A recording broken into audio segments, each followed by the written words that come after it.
Hey crew, the gameplay you're watching is me completing the first encounter of the duality dungeon solo and flawless. I wanted a good way to test this build, so I wanted a challenge, and man, as you can see, it went above and beyond, and I'm here to tell you that the return of Blade Barrage has happened. It's literally been since Forsaken that I've used Blade Barrage this much, and the melee fan of knives, and it just feels so good and rewarding to be able to do this pretty dang easily. So if you haven't tried this, well, get ready because you will find it hard to switch off this build once you give it a shot. Now if you set up the build the way I have it and execute your gameplay loop, you're unkillable, have the best DPS super in the game, and always have one available because we get it insanely fast. I'm talking like 10 kills fast, which is crazy. Along with unlimited throwing knives and our dodge, so you can run whatever weapons that helps you in the certain activity you're playing. Now I know the first question I'm going to get down in the comments is, what about Star Eater skills, the exotic that makes the super do a ton of DPS? Well, I tested a bunch of exotics with this setup, and yes, I know the damage you get with Star Eaters, but in most situations you don't need such high burst DPS. And when you're using Star Eater skills, it takes longer to get your super than it does with the setup that I'm using. And I'm going for consistency with this build and what makes it play and feel the best. And Star Eaters are great, don't get me wrong, but I would rather have my super way more, and I mean way more often with my setup than I do with Star Eater skills. But feel free to switch things up if you want. There is definitely no one size fits all, and I believe Destiny should be played the way you enjoy it the most, even if that means it might not be the most optimal way and someone gives you a bit of crap for it. I don't care. Play the game the way you want to play the game. So you can trade out the exotic with this build pretty easily because everything flows so smoothly. It's just you might change a few mods around if you're going with Star Eater skills instead. The only thing else I would suggest for weapons is use something with Incandescent because that just adds to the build. Incandescent is a new perk this season. You can get it on Drain or you can get it on the Might Up mini tool, and it really helps because it causes burn damage to enemies, right? It scorches enemies, and that feeds into our ability gameplay loop and all that good stuff, and it's just a really fun perk to use. If you guys want to see me do a separate whole video on just this perk, let me know and I'll do it, because you're really missing out if you're not using this perk with solar subclasses and tying it into it. Thank you so much to everyone that has become members of the channel and chosen to support me in that extra way. I really appreciate it, and thank you guys all for watching the last couple of videos. They've been doing very well, and the feedback on all the builds have been absolutely awesome. So I'm glad they're making such a big difference for you guys and helping out in the long run. And if you guys want to become a member, make sure to hit that join button. So we're over here on the Gunslinger Solar 3.0 subclass, and we're going to be using Blade Barrage. Obviously, this is a Blade Barrage build, and it does some awesome damage, so you guys will enjoy it. Make sure to be using Gambler's Dodge. You dodge near an enemy, we get that full melee ability back. I use Triple Jump, use whatever you're most comfortable with. We're going to take advantage of Knife Trick here, throw a fan of flaming knives that scorch targets on hit. Scorch just leaves a burning effect and it stacks. And then I'm using Solar Grenade, use whatever grenade you want with this build. Your two aspects over here, knock them down. This is doing two things for us. One, for Blade Barrage, it launches more projectiles, so we're throwing out a bunch more projectiles for Blade Barrage, which is increasing that damage. That's why it's one of the best damage supers in the game. Then we also have down here at the bottom, while Radiant, final blows with your equipped throwing knife fully refund your melee energy. This is important because we're just going to chain back and forth our melees, and we just have to make sure that we're Radiant, and we're going to make Radiant last longer. We have Gunpowder Gamble as our second one. This is just throwing the big old Gunpowder Gamble out. Now, I tried this with the other aspect just to get the 2 extra fragment slots.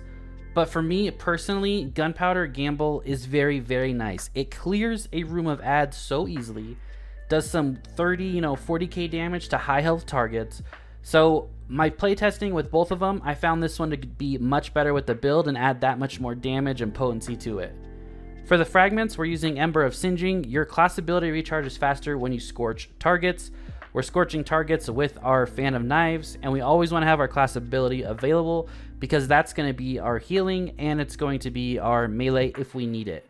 And then we also have Ember of Torches. Powered melee attacks against combatants make you and nearby allies radiant. So you're becoming radiant for a 25% weapon damage buff, and all your allies next to you are becoming radiant as well. We're going to make this last longer with Ember of Solace. Radiant and Restoration effects applied to you have increased duration. We're going to be using Restoration in the mods with the build, but basically Radiant goes up to 15 seconds, Restoration goes up to about 11 or 12 seconds. So a very nice fragment, and it just adds to the ease of use of this build. So we're always Radiant and doing a ton of damage. right? We always have our melee up and throwing it. We're getting our super back very fast. That's kind of the whole subclass setup. Now for weapons, I went over incandescent already earlier in the video. So I've been using the heck out of this string. Almost 1,500 kills in it already. Been really enjoying it. And I use Lament within the gameplay just because I needed that damage against the boss there. Now for your helmet, double stack hands on. This is going to get your super back so fast because we always have our melee. I'm not joking, you need like 10 to 12 kills to get your super back when you get a nice Blade Barrage super off. So very nice. I have Seeking Wells on here, so the solar wells we create seek to me. I don't necessarily have to go pick them up. You can trade this out if you want. Maybe you could put something like Elemental Charge, so you become charged with light and then spend that charge of light. Maybe if you're using a sword on like Lucent Blade, right? Use Lucent Blade for that damage sword buff if you want to go something that way, but Seeking Wells is just a quality of life for this build. Our exotic here is Shards of Galanor. The perk here is Sharp Edges. Hits and kills with Blade Barrage will return super energy after the super ends. You can pretty much consistently get 50% of your super back now as long as you're hitting 3 or 4 targets. And since it's so much better tracking wise and you throw out more blades, they're just landing a lot easier right now, and so it's so much better. So 50% super right off the bat always, and then we're tying that in with the hands-on and always having the melee to get it back super fast. Now you want to have your dodge because that's going to be our healing, and just in case you miss a throwing knife, right? If you miss a throwing knife, you want to be able to get it back by dodging next to an enemy. So we're running double focusing strike here. It grants class ability energy when you cause damage with a melee attack, and then we also have melee wellmaker. That's how we're going to make our wells within the build. For our chest piece here, we have Font of Might, so we're getting a 25% weapon damage buff on all our solar weapons. And then we're double stacking Armor of the Dying Star just to get that 40% damage reduction for incoming solar and void damage. If you only have one of these on, you get 25% damage reduction. On our boots, we have another melee wellmaker, so now we have 2 melee wellmakers. And then on our class item, we have Bountiful Wells. So every time that we throw our melee and we get a kill, there's 3 solar wells popping out. Yes, I know we only have 2 well makers on, but Bountiful Wells creates a 3rd one. Just how it works. I know the wording's different, but we're creating 3 wells. Those 3 wells are feeding back into that class ability and back to getting our grenade back faster, different things like that. But it's just a nice thing just in case, you know, you're not proccing stuff properly. Well, just get the melee kill, grab the 3 wells, you basically have your dodge back. So it's easy that way. We also have Bomber, so we get our grenade back while we're dodging, and we're always dodging next to enemies. And then Classy Restoration from the artifact. Activating your solar class abilities grants you restoration.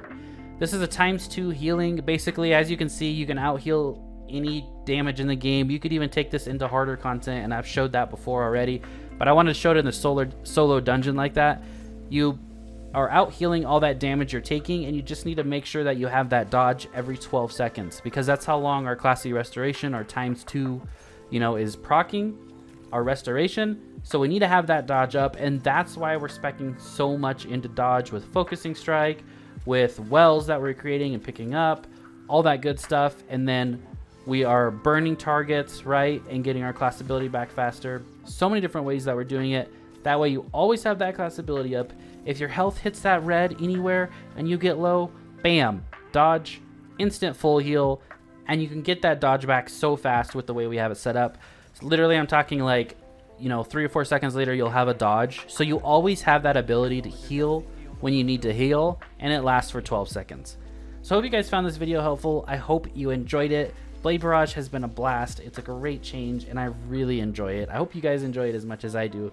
Let me know what you see, what kind of video you want to see in the next one. Maybe a melee build for the Titan with the new, you know, melee on that. Or you can see what I did the Master Clear dungeon on, what build we ran with that. So kind of up to you guys. Let me know, and I'll see you all in the next video.